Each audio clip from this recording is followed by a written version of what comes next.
Welcome to the Source Material Podcast. We're coming back at you here. It's episode 227.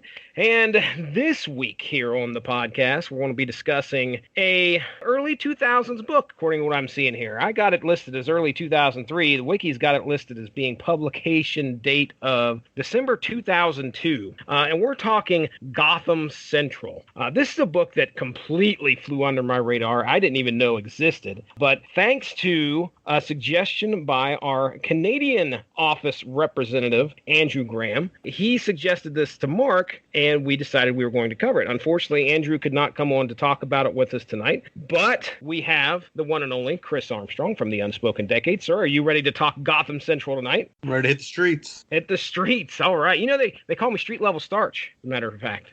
And News to me. Yeah. Mark Radowich, are we doing this book for any particular reason other than just it was suggested, or are we tying this in with anything? I don't think we are we? Tying it into Men in Black International. Ooh, all right.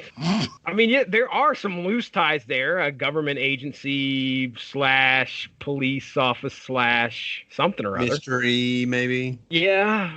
Let me explain to you what we're doing here tonight. Because you see, in the criminal justice system, sexually based offenses are considered especially heinous. In Gotham City, the dedicated detectives who investigate these vicious felonies are members of an elite squad known as the Special Victims Unit. And these are their stories. Dong dong. Andrew Graham suggested this, and we're running with it. Is that right? Yeah, what he said was that in the criminal justice system, there are people represented by two separate but equally important groups. The police who investigate crime and the district attorneys who prosecute the offenders. These are their stories. Somewhere? Chris, how about you, man? I mean, Gotham Central, is this something that you were aware of before we covered this? I have never read the entire run, but I've read these stories before. I think this is the only ones that I've read up to this point. And I've got all the trades, so I was excited to get back into this so I can finish. It was only, I think 30-something issues. It didn't go too awful long.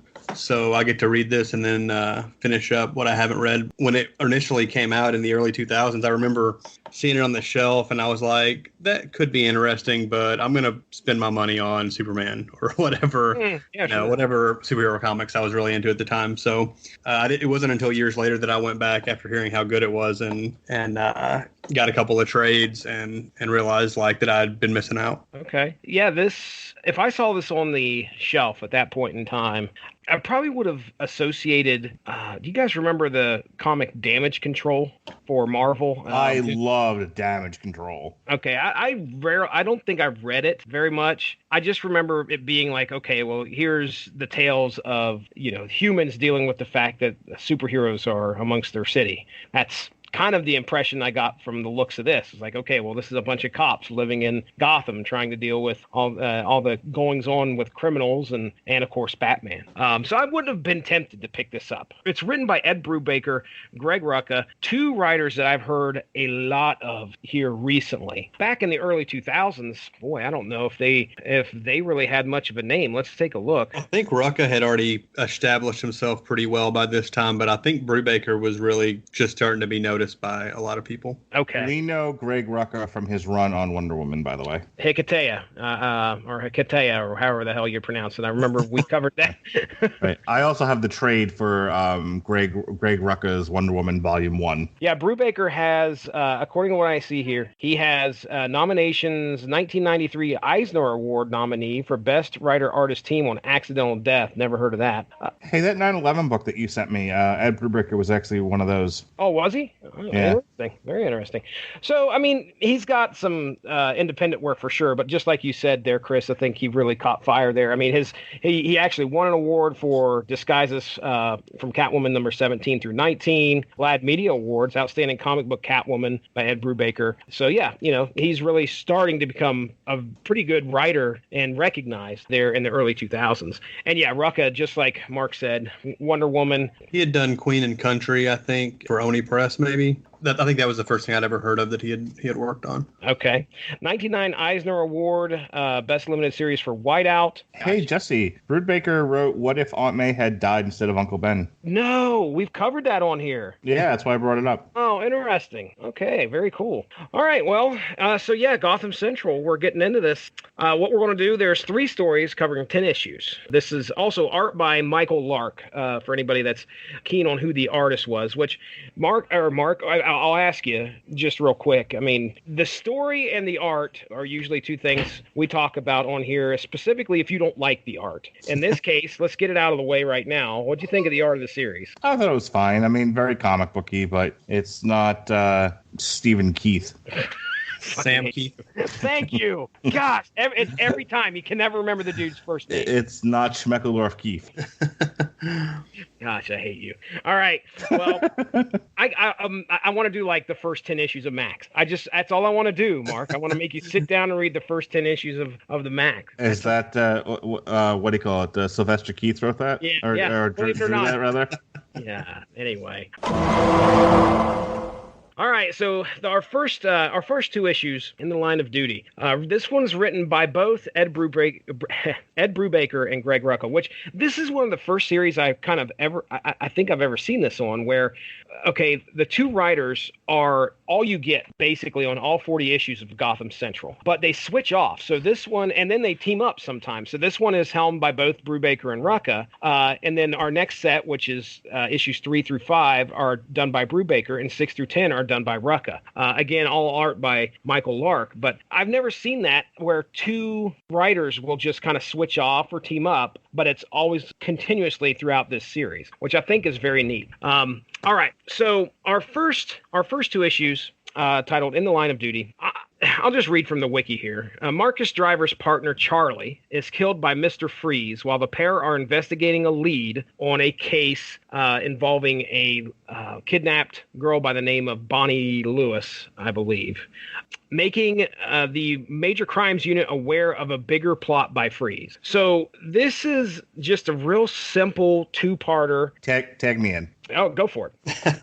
The major push of this 2-issue arc is that a cop is killed while investigating a kidnapping by Mr. Freeze. Now, Mr. Freeze had nothing to do with the kidnapping. That's a whole other thing. But in the midst of trying to solve the kidnapping, they happened upon Mr. Freeze, and he kills one of the cops. He kills the partner of our lead in this story. Really, what the story is about is what place do the cops have in Gotham when Batman's there doing what he does, and the cops feeling, they're the cops kind of, feeling grateful but displaced and feeling a need to prove themselves, especially this one particular cop. He wants to solve, he wants to catch the murderer of his partner, and he wants to do it without the Batman's help, just to prove a point. And the point is that we don't need you.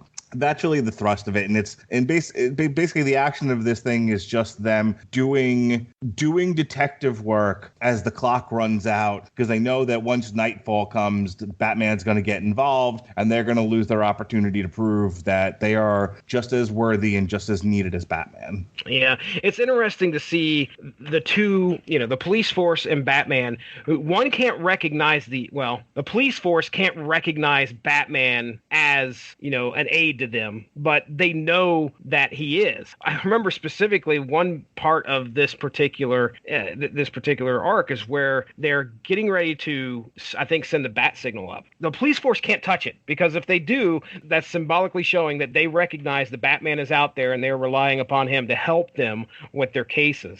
So it's a really interesting dynamic between the 2, Gotham City Police and, of course, Batman, this vigilante that runs the night. I like that one part where they're talking about how the one guy he brought up a what was it? He had a picture or something. I can't remember. Maybe it was a story, but it was there to remind the rest of the Major Crimes Unit that Batman's out there, and your goal is to try and get the cases off before he does, because it's supposed to be your job to do to find and solve these cases, and not rely on Batman, because if you do, it's you're not doing your job. But anyway, yeah, and we got a good look at Marcus Driver too here, who is, I think, one of the central figures in these first 5 issues.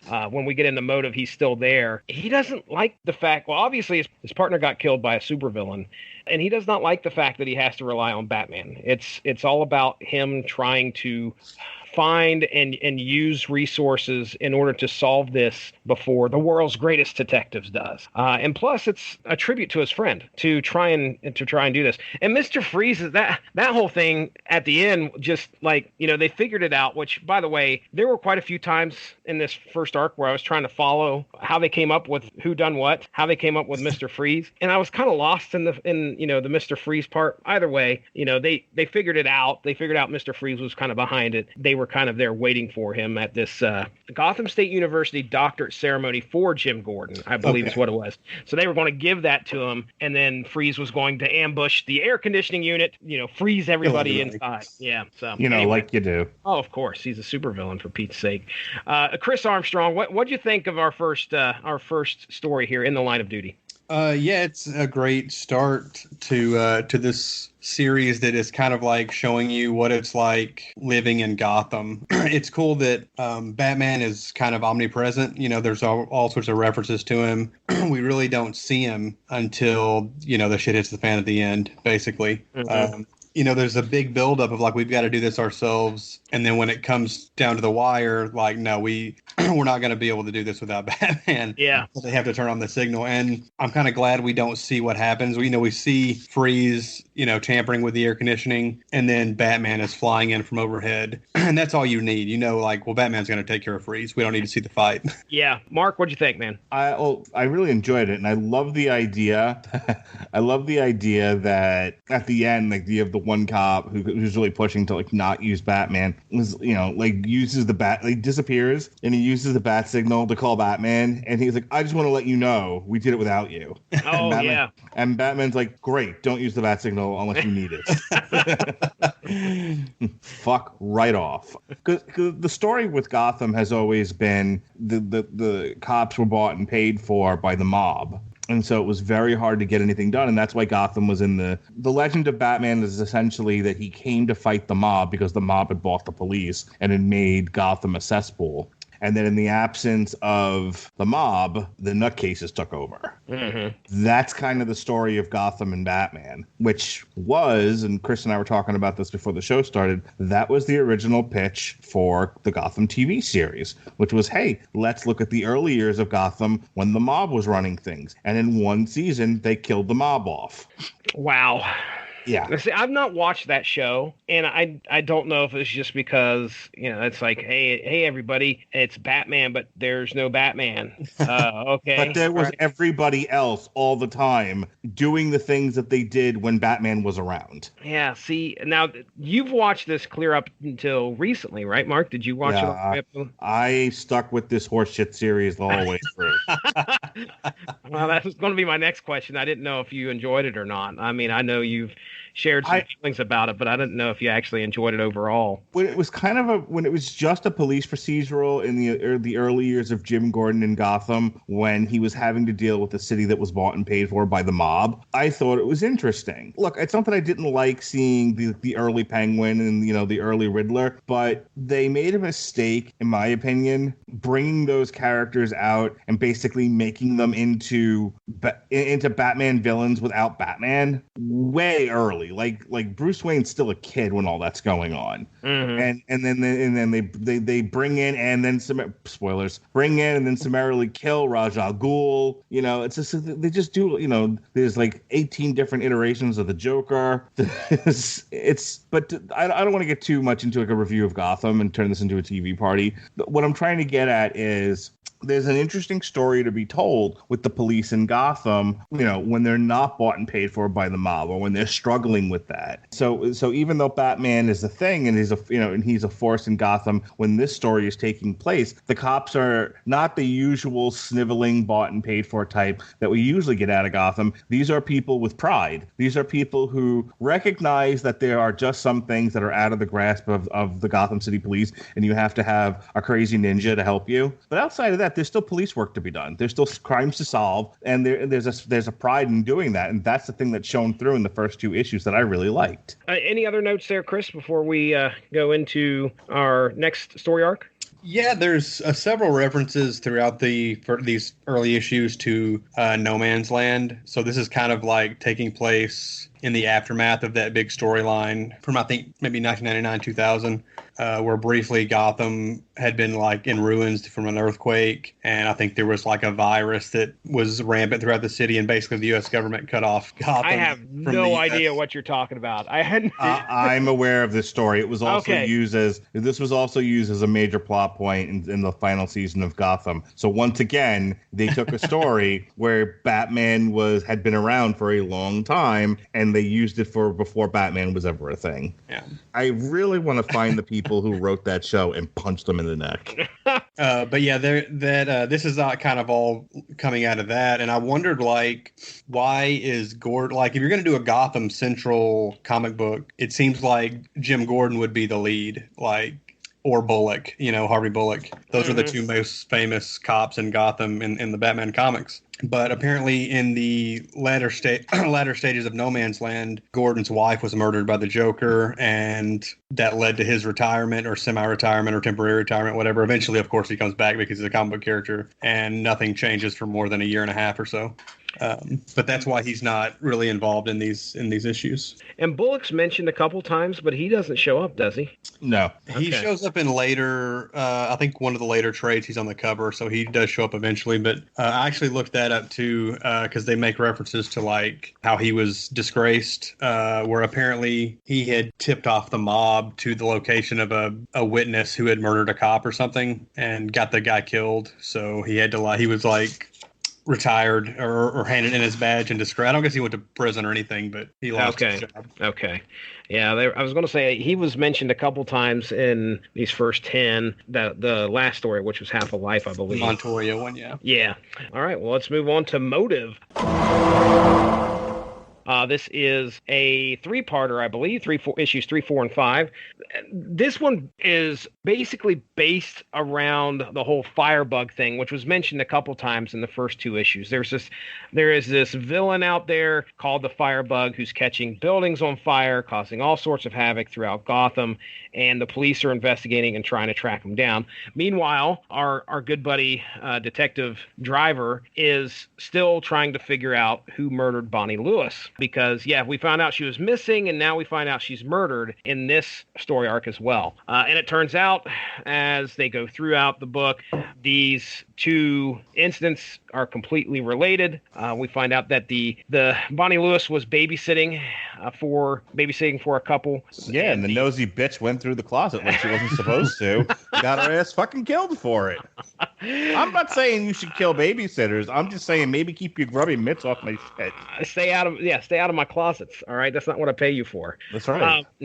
So she finds out that the dad that she's doing the babysitting job for actually is the Firebug, and it's neat how they get to that, of course, conclusion. A lot of what you got to remember here, folks, is it's again police procedural. I'd have Mark recite SVU for you again, the intro to SVU, but I'm not going to do that. But it's police procedural. So what you do is it's neat to see how they lay this out. Now, this one was specifically penned by Brubaker, but you can see how a major crimes unit would work. They follow the steps. They interrogate. I think one of the neat things in this one was they were interrogating all these potential suspects. Questioning, sir. It's not an interrogation. They were questioning. They were investigating. They gotta talk to witnesses. Mark, you act like you have some kind of, I don't know. They're not interrogating, sir. That's a whole other thing. They don't like, hey, where were you on the night of? And then they waterboard the person. Okay, good point. I'll take that. Okay, so anyway, it's neat how they come to a conclusion. They figure out the Firebug was the dad, and we also find out that he was the killer of this poor babysitter, and he was trying to blame it on a homeless Jim in the park. So, all right, Mark, Motive are 3 issues there, written by Brubaker. What'd you think? Yeah, like I said, I'm a sucker for a good police procedural, a good whodunit. It's actually amazing I don't read more mystery books. Books are for burning. Yeah, this was very not comic booky. Like, if it wasn't for the fact that one of the people that they're investigating happened to be a guy running around in a silly suit and a flamethrower, this could have very easily been like a Law and Order episode or The Shield or something. Not The Wire, not enough fucking, but not enough crack dealing. But any number of the other like detective shows on TV, this was like straight out of that. They literally read a comic book where if any number of the other books written in around the same time would have had Baby Darkseid and syphilis and universes collapsing into each other.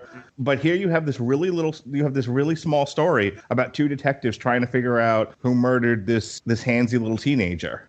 And it's like, and literally all they do is question witnesses. They figure out timelines and they follow the evidence to where it points. And it pointed at the dad who killed her because she found his Firebug stuff. Mm-hmm. And it was less about him as Firebug and more about them solving a murder. Mm-hmm. And I'm like, wow, this is really cool. Like, this is, I can't imagine these sold very well, but this is one of those things where like, this is really brave of DC to have put this out there, because who wanted a Gotham Central comic? Who the fuck was like, I'm gonna read Superman and Aquaman and everyday police shit? I would be willing to bet it was Brubaker and Rucka that made a pitch, that it was their idea and they went to DC with it. I can't imagine anybody at DC was like, this is a book we need to be pushing. Yeah. What we need to be pushing next to Justice League and Superman, fucking cop stuff. But here's the other thing. Like, I would imagine also they were like, you won an Eisner Award? Yes, I did. Hey, what do you want to do? What can you bring to the table? It's like, I want to write cop procedurals. So they're like, you fucking won an Eisner Award. Fine, whatever. Well, you're saying it right here. This is a good story. I find it to be a good story. Mark, you're Hulk smash all the way, but you find this to be a good story as well. I like, this is in my wheelhouse, because when I'm not Hulk smashing, I'm wiring. Mm-hmm, mm-hmm. I said, I could have used a few more like drive-bys and crack dealings, but whatever. Well, yeah, there's plenty of, for Big Two. Yes, I agree with you. This seems like kind of an outlier, specifically if it was Marvel or DC. There's plenty of independent comics that are very similar to this, and I think you're right. This is something that a Big Two company is not normally going to push, because they have all of that superhero brand that they usually want to try and push. So, but yeah, I agree with you. All right, Chris, what do you think, man? This was probably my favorite of the three arcs that we're going to cover on this episode, which I'm a huge Brubaker fan, and this was his solo story. But it's you keep saying The Wire and The Shield. I never watched Hill Street Blues, but this is what I imagine Hill Street Blues was probably like. I got that theme song in my head. I was actually thinking NYPD Blue. Okay. Yeah, because Law and Order has the lawyer stuff as well, whereas this is just the cops hanging out in the station room and whatnot. And also, we should point out that this isn't just the regular cops in Gotham. This is the Major Crimes Unit, which Commissioner Gordon kind of handpicked all of these people to come up, at least up to this point. And he's gone now, and there's a new commissioner picking people. But these are all kind of his handpicked, like, best of the best, the ones he could trust. And so they're not just like the regular beat cops necessarily that we're focusing on. But yeah, this is a really interesting story. It's a lot of them, hitting the pavement, going from one witness, to the next, that leads them to the rich asshole who's and like when they're interviewing the girl whose kid she was babysitting and their parents, they come off as just, like they could care less that this girl died, really. Mm-hmm. And the dad is constantly, how much longer is this going to take? I'm very busy. I pegged him. That's how I was doing. I was like, I'm going through this. I'm like, okay, who did it? That dude did it. He had to have done it. That is so Law and Order, though. Right. Like, whenever, like, if you watch an episode of Law and Order, there's always like the people who really, did the crime, but they're always such dicks about everything. Like, you are wasting, and it's like they just reek of white privilege. Like, no, there's no minority ever acting that way. It's like they're saying a different thing. Like, rich white folk, when they get interviewed for these crimes, it's just like, I'm late. You. I'm late for something. You who are supposed to be protecting me are now a major inconvenience in my life. Move on. Mm-hmm. It's great. Yeah, once they have him, they kind of have him pegged, and they bring him in for quote unquote answer a few more questions, and they leave him in the interrogation room while they're basically searching his house. They find all of his stuff, and he's kind of sitting there none the wiser. We get a shot of a beeper, which was a blast from the past. 2003, baby.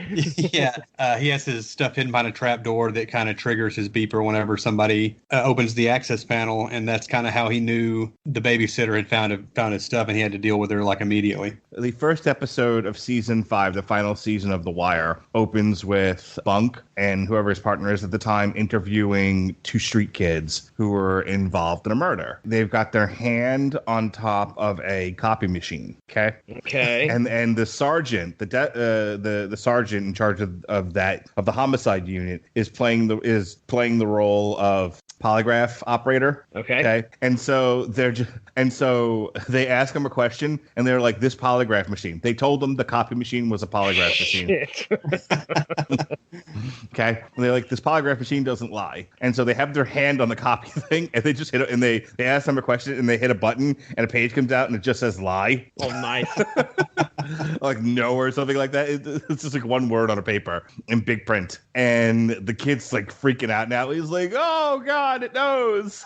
People like, are idiots. The polygraph sheet never lies. Oh my gosh. Oh, it's good stuff. So apparently this is a thing that happens, is that detectives will often be less than truthful with a potential with a witness or potential somebody that they think committed the crime in order to get to the bottom of things. And I guess it's like maybe it's not necessarily breaking the law, but it's certainly stretching it just a bit.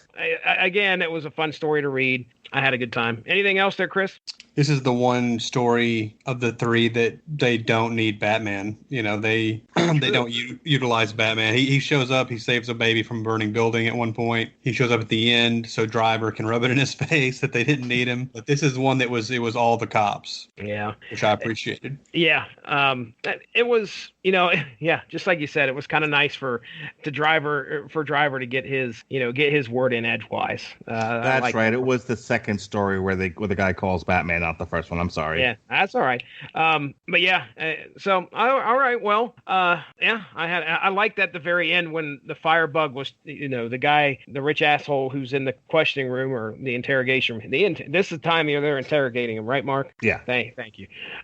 Anyway, he tries to like explode something in front of him, and they have like the lady sitting in the back, Romy, I think, the detective driver's partner, sitting in the back, just ready for it with the extinguisher. As soon as he does something, she like hoses him down, and Driver looks him in the face and says, "I can't tell you how much I wanted you to do that." That was great. All right, well, let's go ahead. We'll get into the final 5-parter here. No, this is my favorite. Half a Life. All right. Now, this one, we're switching gears here. We're focusing on Detective Renee Montoya, who is one of the more famous Gotham Central people that I know. Renee Montoya, doesn't she end up being like the Question at one point? I want to say she was in 52. I remember that being a thing. And yeah. Mark, do you remember her show? I think she showed up in the Batwoman, it was Batwoman that we read. I think she may have showed up in that at one point. Yes, she's also going to be a featured character played by Rosie Perez in the Birds of Prey, blah, blah, blah, yakety schmackety Harley Quinn movie. Oh, that's blah. How is that going to fit on the marquee? It's just not, ladies and gentlemen. It's really not. Small font. Really, really tiny. It's literally going to say Birds of Prey, blah, blah, blah, yakety schmackety Harley Quinn. Yeah. Yes, indeed. Oh, yeah. So, I'm looking at her wiki right now. Renee Montoya showed up as the Question in 52, number 48 in 2007. But yeah, okay. It's not continuity anymore. All right. Well, this one really, like I said, focuses on Renee Montoya, and she gets pretty much she's framed for murder. One of the big things that happens is she is outed as a lesbian in Get front of your politics out of my comics. No. Now this one, early 2000s. So the backstory on this is that she busted a guy, I think, for rape? Was it? Yes. Yeah. And then he gets off. He tries to stab her, and he still ends up getting off on a technicality or whatever. So then now he's suing her for police brutality. Then he hires a PI to find something on her so that he can basically shame her, make her life miserable. This is all for revenge for catching him, for trying to put him in prison for raping a gal. And like you do. She's kept it a secret because of her parents, because, it's 2000 and we're not as woke then as we are now when it comes to homosexuals in the police department. So she's just just trying to do her job, live her life, and nobody really needs to know who she's banging. And this guy just kind of just upends her life because he not only finds out about her and sends the picture around the Gotham, police department, but also sends a picture to her parents, who are strict, I guess, Catholics. Catholics, yeah. Yeah. They're none too pleased. Not to mention, I think he also puts the girlfriend in danger, Dee. Yep. So. But that's what sets her off. Go ahead. But as it turns out, he's not really acting alone. He's a patsy. He's a pawn that's being used by Two-Face, who has the best line in this whole book. Montoya's he basically is just does this, destroys her life so that she'll run to him because he's there for her, because he's in love with her for some odd reason. He's like, "It's me and you, Renee. It's me and you." And she's like, "Dude, I'm into chicks, vagina. I likes the girl." And he knows that. I mean, he knows that. Right. And he's genuinely befuddled and goes, "What does that have to do with me and you?" That's the best line ever. I need to use it more with other people, just no matter what they're saying. I'm like, and what does that have to do with me and you? I read that. I stopped what I was doing and read that line to my wife, and she cracked up laughing. Was like, "That's such a guy thing to say." Oh yeah. Yeah. He's completely involved in just, his infatuation with her. Has no clue and no care. I just said not no clue because he has a clue. In his mind, she exists solely to make him feel good. Yeah. She's not her own person. She belongs to Two-Face in his mind. And that's the thing. It's you read enough Batman comics, and it's always about blowing up the city or gassing the city or kidnapping people, murdering them. In this nutcase is genuinely in love with this woman, but he's such a sociopath about it. It didn't have to be like a supervillain in this. You know what I mean? Mm-hmm. This could have been any nutcase. Yeah. Who acted this way and had some money and some influence to have pulled this off. This didn't have to be Two-Face, but it's a Batman spinoff, so it's Two-Face. I agree. Of course, at the end, Renee is rescued, I guess you would say, but I think she had things well in hand. As a matter of fact, I think she would have probably killed Two-Face if she could have, because it looked like she was about to. But Batman steps in. Batman actually shows up. I want to read it here because she is, of course, screaming the same argument many people do about how, what are you going to do? Just throw him back into Arkham Asylum again? You're going to run into this problem over and over and over. I mean, she went through torture. When I say torture, I mean, okay, let me try that again. She has been tortured. While it hasn't been physically, clearly this has been an emotional attack on her by forcing her out to her parents, forcing her out to her peers at work.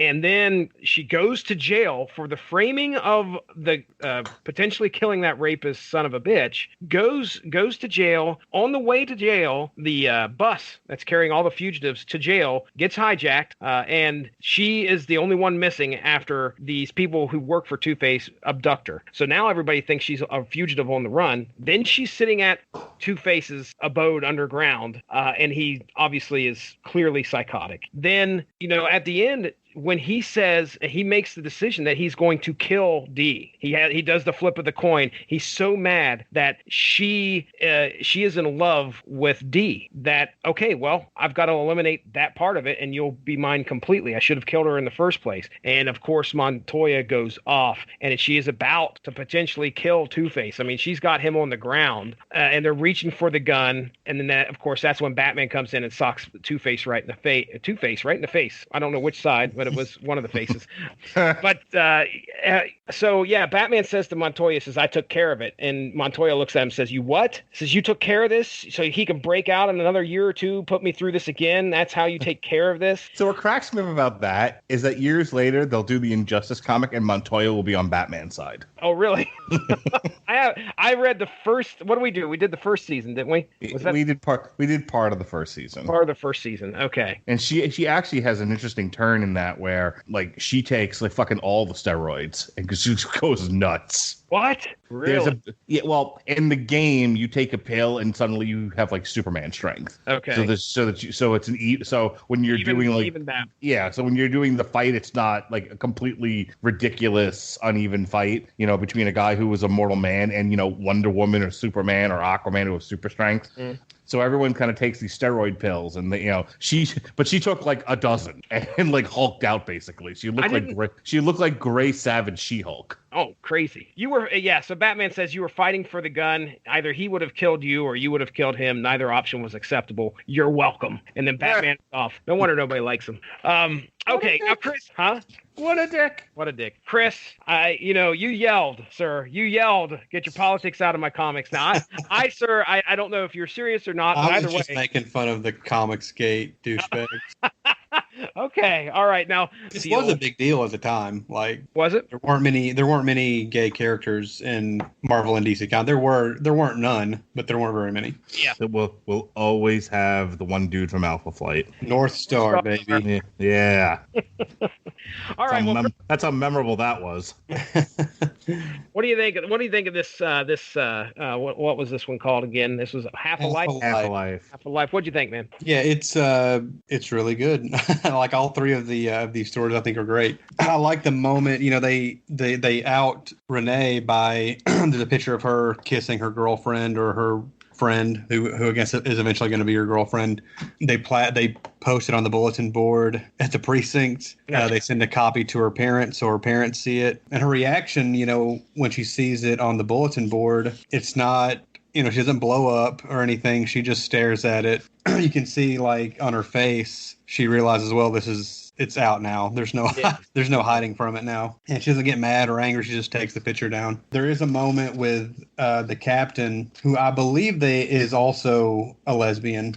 She's trying to talk to her. And that's when Renee finally kind of breaks down and starts going off on the captain, saying, you don't know, just you're a white lady. You don't have Catholic parents. You don't know what it's like, for me, just because you're also gay. And the captain just kind of lets her vent for about a page. And then she's like, all right, I'm going to say my piece now. And then you can make your decision. She pulls an M'Baku. She's like, are you done? Are you done? Exactly. Yeah.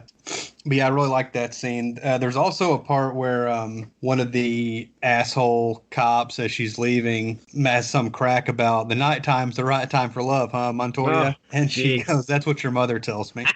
I laughed out loud when I was reading that. That was a good one. So yeah, she doesn't take any, their crap really. She's a very strong lady. Very strong lady. There's also a scene where her brother shows up, her younger brother, who has known that she's gay for a while. And he tells her, hey, mom and dad got this picture, in their mailbox. And he basically tried to convince her to like not come out to her parents. Like, yeah, I told them it was probably photoshopped or whatever. So I kind of covered for you. And yeah, it was just really sad. It is. Just because like you would think he would have her back. But he's like, no, you're just going to upset him. There's no reason. Like, you should keep hiding it. Yeah. Jesse, go ahead. It shows you how alone she is. Like, even her little brother, who they clearly have a good relationship, like even he's like not going to help her through this. Yeah, it's a good talking point, because there's been plenty of times in my life, and I'm sure in your boys' life as well, that you run into a situation where, okay, is this worth telling my parents or telling somebody I love about what's going on, when it's not going to really do anything to change or make our relationship any better. People make those types of decisions every day. And I'm not a straight white male guy, Yeah, why are you even talking? We don't about have this? as much to worry about. I can't discuss anything about. I can't discuss anything. Just like Montoya said, she brought up a lot of good points with her captain there. Yeah. There's a lot of shit that she has to deal with that someone like me has never had to deal with. We're two different people from two different lives. Yeah, you and your stupid white privilege. Listen here, but I've still run into things where, like, I've had to tell my parents something that I don't know if I want to tell them, because it's not going to, it's going to break their hearts. And the only real thing that you can get out of that is, number one, honesty. Okay. I think that's important, specifically in a relationship. Being honest is important. And I think that strengthens relationships. But my goodness, she can't, she has to come to grips with this. And for a family has very, very strong values, it's got to be a tough thing. It's got to be a really tough thing. They say that I think one of the leading groups that's at risk for suicide is like the gay and transgendered community, because they're, these are people living with secrets about who they are and what they are for for long periods of time. A lot of them end up being homeless because they do come out to their families, or their families find out about it, and they get disowned. Mm-hmm. They get put in the streets. There's a lot of great stories out there. There's a lot of people who are positive on transgender. There are people, Jesse and I talked about this a couple of weeks ago, I think it was, where we were like, what if one of our kids turns out to be gay? And and it was like, yeah, I will never be one of those people who says, like, one, I don't have really negative feelings on it anyway, but I will never be one of those people who puts my kid out in the street because of who they are, sexuality. Yeah. Like, I made a big joke about it at the time. I don't really need to get into it again, but it was a joke covering my true feelings, which was basically, my kids are who they are. They're my kids first. And whether they turn out to be gay or trans or whatever, they're still my kids. And then I'll always love them. Yeah. Figure out a way but not everyone's lucky. Not everyone's lucky to have a dad like me. No. Number one. But no, there's a lot of people out there who really struggle with this. They didn't really make too much of an issue out of it in this comic. I mean, it was more, I mean, they dealt with the issue that I'm bringing up about, like, parents disowning their kids, but she's an adult with a career and everything. And it wasn't really made an issue. I mean, she got made fun of, but I think she got made fun of. The impression I was getting was she was getting made fun of because it happened, not necessarily because she's gay. And it's not like she lost her job. I don't know about that, man. It's not like she lost her job or anything because of it. No, but I mean, she also has her superior, I think, also can understand where she's coming from. But, those jerks that were in there making those wisecracks, man, I don't know, dude. Those seem pretty off color to me. Like, I don't know. I think if the point the authors wanted to make was how horrible police can be to queer detectives, it would have been a lot worse. She got some gentle razzing, and then she gave it back, and then it was over, and they were on to other things. It wasn't even I don't think it was a big, I don't know, Chris, break up this fight between me and Jesse. What do you think? I think they were taking more pleasure in the fact that she had a secret let out, regardless of what the secret may be. Like, you didn't want us to know this, and now we know. Right. So it gives them something to hold over her. Okay. And give her a hard time about. Yeah. That's where more I was so than from. Maybe they're just being homophobic. Right. I didn't get like a boys don't cry thing from this. And again, I hate to bring that thing up again, but I never want to play pinball again. I've never seen that's the accused. I got the movies. Oh, that's right. Now you got me confused. No, Boys Don't Cry was a different awful thing. Yeah, I didn't get the sense that, like, and again, it's not like she suffered. Look, there are situations where people find out that you're gay, you lose your job on top of everything else. Like, we don't think. What was that? I think it was like Philadelphia, the movie with Tom Hanks where he has AIDS, where it was like he gets AIDS and then like, yeah, we don't think you should work here anymore. Mm-hmm.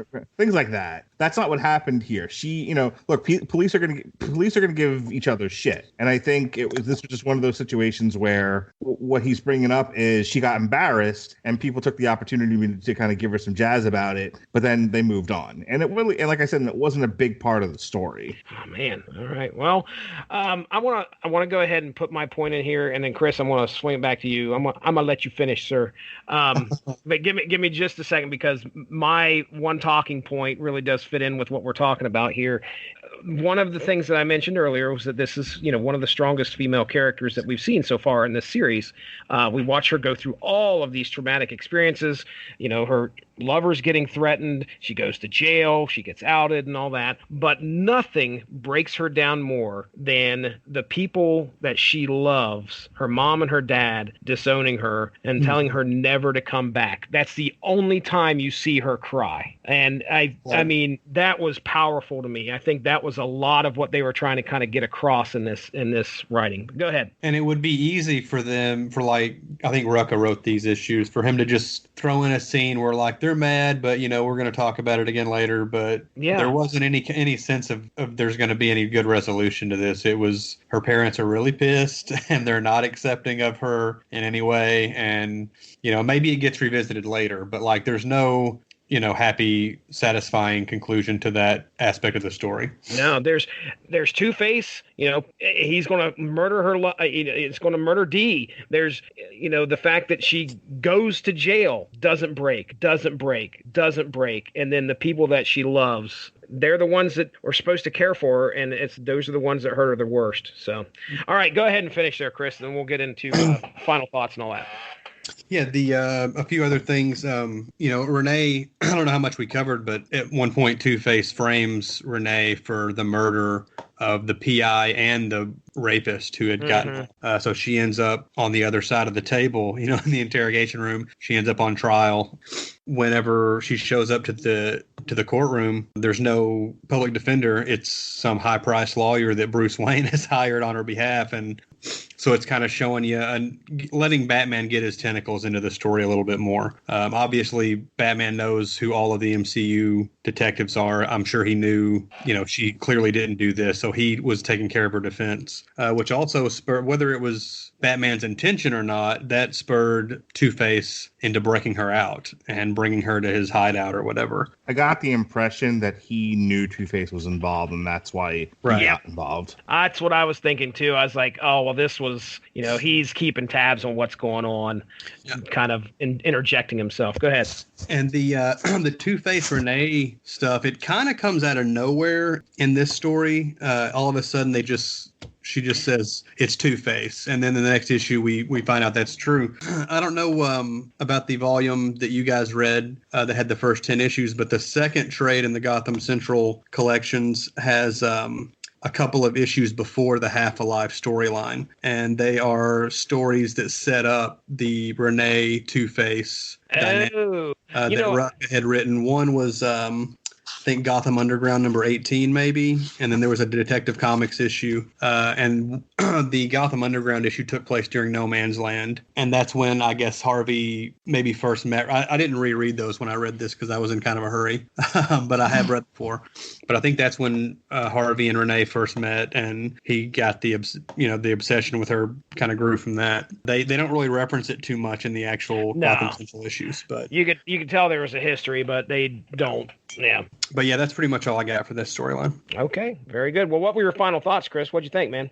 It's awesome. It's one of the best, it's not a superhero book necessarily. Batman shows up from time to time, but even not being a superhero thing, which is what DC is, it's one of the best DC series that I've ever read. Honestly, I really, really love it. I'm a sucker for, I like a lot of Greg Rucka stuff. I don't think I've ever read anything by Ed Brubaker that I didn't like, except for maybe some of his X-Men books, which I didn't care for that run as much. But he does Criminal, Fatal, The Fade Out, a lot of that stuff now for Image, crime books mostly. And these read very much like those, including the art, which I like Michael Lark. It's a really kind of a simplistic is the word I'd use. There you go. It's focused on facial expressions are important, but there's not a whole lot of big action that he has to worry about. So it's more about storytelling and facial expressions, things like that. I think he is kind of perfect for this type of book. The interactions between the characters, the dialogue is all really feels natural, and it feels like, a cop show. But that's not a bad thing. It's like if a cop show was really, really, really good. It's a really well done cop show. Though it kind of feels familiar, kind of feels like stuff you've seen before. It's told so well that that's kind of irrelevant. Very good. Very good. All right, Mark, final thoughts, man. I know you were pleased. Yeah, no, I think this is one of the best books we've read this year. It's really, really well done. My biggest complaint about some of the DC stuff, I mean, God knows I've beaten the subject to death, is how overly complicated some of these stories are, to the point where I don't particularly enjoy the story. What was it, the Dark Side War that we read, where the whole syphilis joke came from? Yep. Baby Darkseid. Baby Darkseid. I mean, I read some of this stuff and it gives me a fucking headache, and then I get something like this. I'm like, I don't think a comic book has to be Baby Darkseid.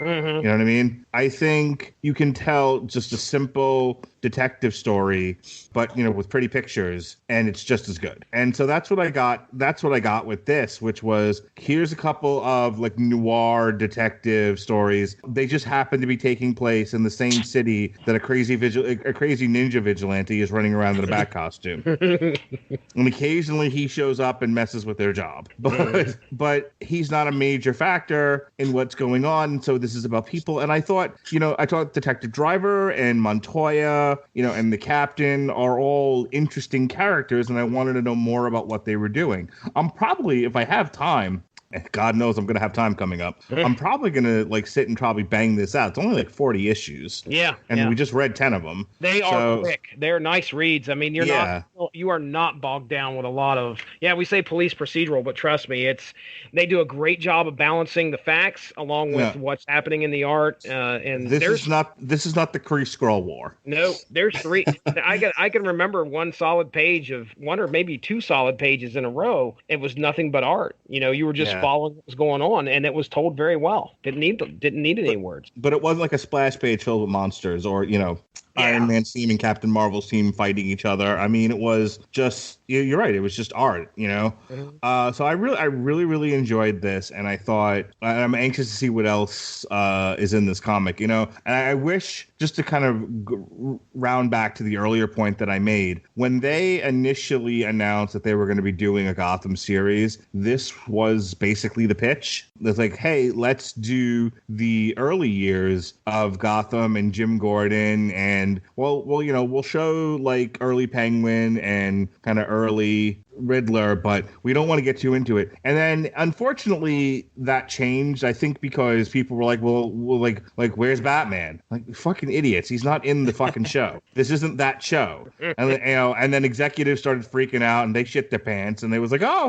we gotta do a Batman show. Like, well, Batman's not in the show, that's not the premise. Like, but Batman. And it's like, ugh.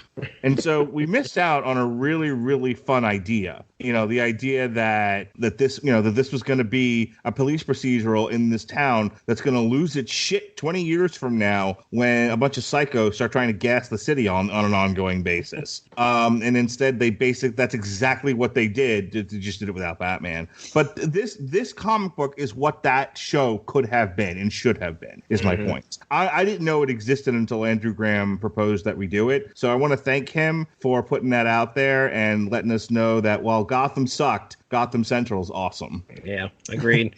All right, Chris, you said you had one more point? I forgot to mention earlier, this isn't a complaint about Gotham Central, which is I really like, but about DC's use of the characters post Gotham Central, because you mentioned earlier Renee Montoya. Eventually she becomes the Question, which is a superhero character essentially. And also Crispus Allen, her partner in Gotham Central, ends up at some point becoming the Spectre. That's crazy. And it's like, you're taking these 2 characters, which it's kind of forgivable with the Question a little bit, because the original Question is just a regular person that was I was going to say he probably kind of a detective type. And plus Greg Rucka took the character that he kind of defined in these issues and turned her into the Question, so he was kind of had a guiding hand on that. I'm not sure about the stuff with the Spectre, but like taking the grounded characters from these issues and turning them into the Spectre, what are you doing? It seems so absurd, but I guess comics are absurd in general, so whatever.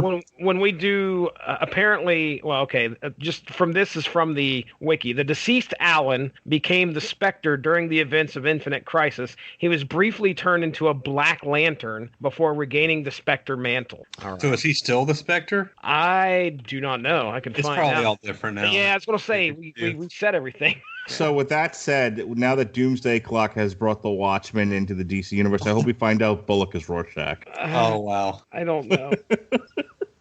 I put that into the universe. Ha ha, comic readers. All right, I've got to roll out though, guys. All right. So I'll let you finish up without me. I appreciate it. Hey, no problem. You want to plug anything before you get out of there? Just check out the unspokendecade.com.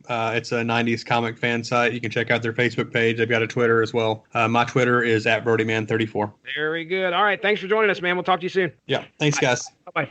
All right, Mark. Well, I guess we'll just go ahead and get into plugs here, man. Hey, my final thoughts on this real quick. I would like to do an hour and a half more on queer and gender transformative issues, please. Okay, I want to mute me. Okay. And then you have the floor for the next hour and a half. Thanks. So, I had a good time reading this as well. I had a fun time. It like I said, I can't echo much more of what you guys have already said without it becoming redundant. Other than I think the story was told well. The art did it did it justice. It doesn't have to be over the top. It doesn't have to be insane 2-page splashes of heroes fighting each other to be a good story. And this was it. So Andrew Graham asked me, he was like, hey, how come you didn't synergize this with like doing a TV party on Gotham? And I'm like, I tried. No one watches it. It's true.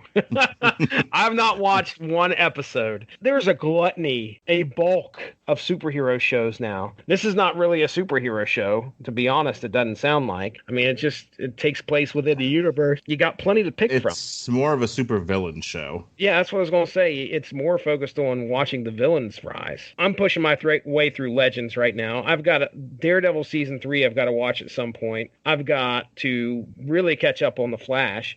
There's just so much I haven't watched, and Gotham's going to be bottom of the barrel before I actually hop into it. So not even worth it, honestly. Really? It's not worth watching. That's sad. All right, Mark. Well, I've had a good time discussing this with you. Why don't we go ahead and we'll get into plugs? You got the schedule sitting around there? Okay, this week, tomorrow, we've got Men in Black International. We've got the new Rammstein this week. And then on Thursday, it's the return of the Screaming Boy podcast, myself, and a whole lot of love. Bam, bam, bam, on a whole lot of love. This Thursday, we're going to talk about toxic fandoms. Speaking of Hootie and the Blowfish. Mm-hmm. Last week was Dark Phoenix week all week long. We had a source material of the Dark Phoenix saga written by the very wordy Chris Claremont. Mm-hmm. Reviewed the Dark Phoenix movie, which bombed like Hiroshima, baby. Oh boy. Then we took a break from that, and we reviewed the new Oakley Dokley, Hadley Toodly. And then on Thursday, Bloody Thursday, June 13th, we did an on-trial for X-Men 3, The Last Stand, which, as it turns out, is a better movie than Dark Phoenix. Oh, wow. Shots fired, bitches. That is rough. rough. Well. Next week, we've got Heroes in Crisis, otherwise known as Kill Tom King. So we got Heroes in Crisis. We got Toy Story 4, which apparently is getting rave reviews. I don't know why. It has a suicidal character in it. Spork. The new Spork. We've got the new Amon Amarth. And then you and I are getting together again. You ready? You ready for Black Mirror Season 5? Oh, man. Have you watched any of that? No, I don't really watch things. I'm going to not watch it until the week going into the show, or I'm going to forget everything. And I understand. And that's a good point. No, I'll tell you right now, the first episode, you're going to feel a little uncomfortable. The guy fucks another pig? Well, I don't know if it's that bad, but it's I say uncomfortable, but it's be ready. I'm curious to how this is going to end, because I've only made it like half an hour in, and we couldn't, of course, can't watch it during the day with kids around. So be ready. This is at least that first episode. Yeah, I'll try not to watch this one in front of my kids. It's a bit risque, but yeah, it's going to be interesting. I'm curious as to see where they want to go with it. But go ahead. So I want to pitch you a show idea. It's a source material junior. Junior. Is this going to involve children? Yes. Okay. My daughter finished Mira, the Mira trade paperback. It's like 5 or 6 issues or whatever. So she finally finished it today. Now she's on the first book of Spider-Gwen. Ooh, interesting. So yes, I'm making her read comics all summer to keep up her reading. So I think you should do like a special source material junior show and have my kid on to talk about the comic books that she's reading. I think we could do that. I mean, we just got to figure out a time. That's all we got to do. Have to be during the day because she turns into a pumpkin at 9 o'clock. I forgot. Yeah, I remember. Our Godzilla commentary got awful quiet at one point. Yeah, it did. Why is Godzilla? All right, and then we kick off July with Jessica Jones. Jessica Jones season 2 on Netflix dropped on June 14th. We had to kind of move some stuff around. We had to kick Batman versus Teenage Mutant Ninja Turtles to later on in the year or next year or whatever. I had to kick it off the March calendar. 2020. That's right. So we got Jessica. So we're going to continue with what we started with Jessica Jones. We did volume 1 of the Bendis run, a couple, I guess, for Jessica Jones season 2 last year. So I initially had something else up here, but I decided, let's continue with Bendis. So we changed it. I changed it with this shit. I run this joint. I changed it to Jessica Jones volume 2, The Secrets of Maria Hill, because I wanted to keep going with the Bendis stuff. And then there'll be a TV party for Jessica Jones season 3. We've got the new Upon a Burning Body on July 3rd, and then I should be pretty close to being in the hospital by that point. I'm there. They took my blood on the 14th, and then it's supposed to be like a 2 to 3 week wait to go into the hospital to get my transfusion back in of CAR T cells. So that should be sometime around July 5th. June 7th, I was on somebody else's show. I did a gimmick show called Factor Florida. For this dude. You didn't even tell me anything about that. No. Well, I wanted to see how it was going to go before I fucking blabbed about it. So, yeah, I actually went on somebody else's podcast. He had me on the dude. Turns out he actually lives here in Florida. So we did a gimmick called Factor Florida. He was like, oh, so tell me, like, do you edit your shows? It'll like me edit. But apparently he has to edit himself. He doesn't. He is blue, but he doesn't want to be recorded blue. So he kind of has to edit himself down to where he's acceptable. And I'm like, yeah, I don't give a fuck. Dude. I just let it fly. When you get a link, make sure to share it so I can listen. Absolutely, I will absolutely share it around. Anyway, what happened on the 14th was I was basically like hooked up to like what would be like a dialysis machine, and that's where they took my blood that they're gonna freeze and then send to a lab to be re-engineered into CAR T cells. I'm gonna talk all about this. I'm gonna start doing like some audio journals about the CAR T experience, because what I have found is that like if you look up if you just Google CAR T, there's a lot of what the scientific procedure is, but not a lot about like what is the real person experience. That would probably be a good idea. A lot of people who are going to go through that would love to probably hear about it. Yeah, so I know I did a whole bunch of stuff last week to get set up for it, including the blood draw. So I got to sit down and record that and kind of talk about that. And then when I go into the hospital, while I'm there, I'm going to, start doing some audio journals about that experience. And then when I come home, what that's like, because this is about an 8-week process overall. There's there's the hospital stay, there's the 30 days of having to, which part of it's the hospital stay, of having to be close to the clinic, and then you can't drive for 8 weeks, and I don't know what my experience is going to be like. I don't know if this is even going to work. It's got a high percentage of chance of working. I think the number he gave me was 40%. The number I've seen on the internet is 80%. So we'll see what happens. I hope I never have to go through this again. Yeah, jeez. We're all on your side, man. All on your side. Well, I appreciate that. All right. Anything else? I think your listeners have heard me talk way too much tonight. Ladies and gentlemen, I'll throw the old can plugs in here at the end. Thank you all for joining us. This has been our coverage right here on the Source Material Podcast of Gotham Central. We will talk to you next week. Have a good one. Bye-bye. Thank you all for joining us. Make sure to give that Rattlich in Broadcasting Facebook page a like to stay up on top of all the great podcasts we have to offer. We are at home on Spreaker, but you can also find us on iTunes, Stitcher, TuneIn Radio, and recently we have hit the air on Spotify. Find your favorite podcast platform and type in RADULICH to subscribe for some great content. If you enjoyed this show, please feel free to share and spread the word. And as always, we appreciate any feedback and look forward to entertaining you again soon.